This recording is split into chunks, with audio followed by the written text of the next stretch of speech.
suppose it's a slightly curious thing this week. Some of the players know more about playing these big finals in this particular than you do.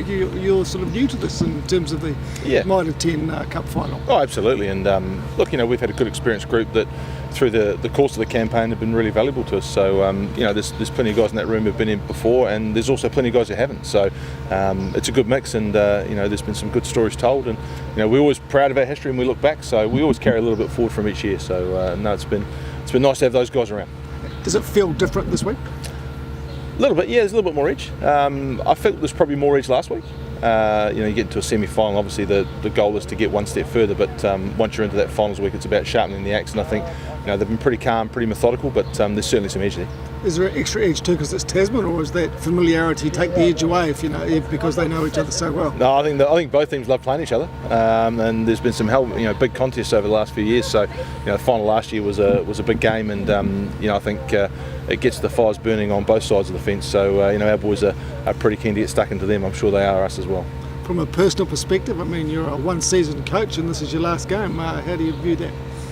I've really enjoyed it. I think, look, it's been a wonderful journey. It was a great decision to come out here and do this, and then, really the whole focus for me has been about this campaign, and what happens afterwards is sort of down the road a little bit. But I've thoroughly enjoyed it. It's a very different way to coach. It's very quick. Coming from the Northern Hemisphere, where she's a bit more of a grind, and you get 10 and a half, 11 months of your life thrown into it. This 11-week period has been short and sharp, so it's been great for me to learn how it works, and really enjoyed it. When you look at this sort of Crusaders battle, if you like, it makes it quite personal, doesn't it, the match? There's going to be a lot of matchups where it means something for the players. They're going up against players who they know pretty well. Of course, yeah, and I think that's no different over the last couple of years, and I think what you've got to look at is the Crusader franchise is very strong, and 2 years in a row the provincial unions in that franchise make the final, so that says that Crusaders is doing good things and doing the job well. So the focus for us is really 100% about Canterbury, and 100% about Canterbury trying to extend what is a pretty good legacy, and we want to make a little bit of history of our own and be included in that and be part of the conversation in years to come. And the only way we can really focus on that is get our jobs done, make sure that the roles are nailed, make sure that we're prepped right, and we give a very good account of ourselves tomorrow. What have you made of Tasman? They sort of didn't have a great first game against you guys, and then they've strung together some, pretty good performances. So what have you sort of made of them and their sort of turnaround this season? Oh, the first game's utterly irrelevant.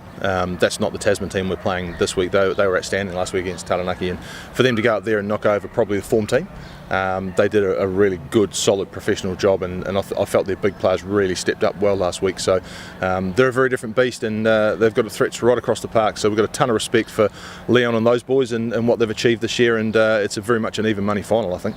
Who's maybe a bit of a standout for you? They've got a few young guys, Will Jordan, but they've been a bit of experience in Alex Ainley. So sort of who are the maybe guys you sort of see as probably threats for tomorrow? Well, I think that's a nice contrast. I think you've got Will, who's had an outstanding year for the 20s, and he's been in and around Christchurch previously, but he's been very, very good for them counter-attack. He's a wonderfully balanced footballer, and then I guess I enjoy Alex Ainley a lot. It's sort of a hark back to a different age, perhaps when I played, and characters like that I think the game's richer for, and we like that challenge. That's a different type of challenge. Alex is fairly direct and a man who commands the presence on the field, and you've got to deal with both those types of threats. So you've got two guys at either ends of the spectrum there, but mixed in with that, hell of a lot of carry power in terms of Jordan Taufua and Shannon Frizzell. So they've got some good players. Just to your own team sheet, you got Richie Moanga back this week. Must be nice to, I guess, have him combining with Mitchell Drummond in the halves there. Yeah, of course, they're very experienced, and I think if you look at that 8, 9, 10 axis of ours, Luke Whitelock, Drummy and Richie, it's pretty composed, lots of experience there, and guys who understand how to play in big games. So great to have Richie back. His experience last week, I think, will stand him in really good stead moving forward, and just shows that he's progressing as a player. He's a very young man still, but very, very experienced at this point in time in his career.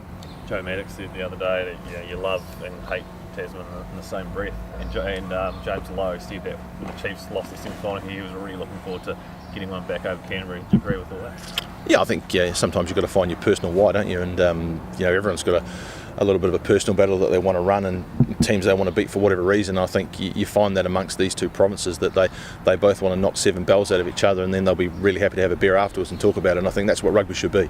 Rugby's all about a contest and a moment on a pitch, and people like James Lowe coming up against our young back three. There's going to be some personal battles there, but once it's done and dusted, I'm sure everyone will get together and chew the fat afterwards over a beer. You always say you don't shy away from the history. This is a chance to win 9 titles in 10 years. Have you talked about that at all? No, the history's been with us the whole year.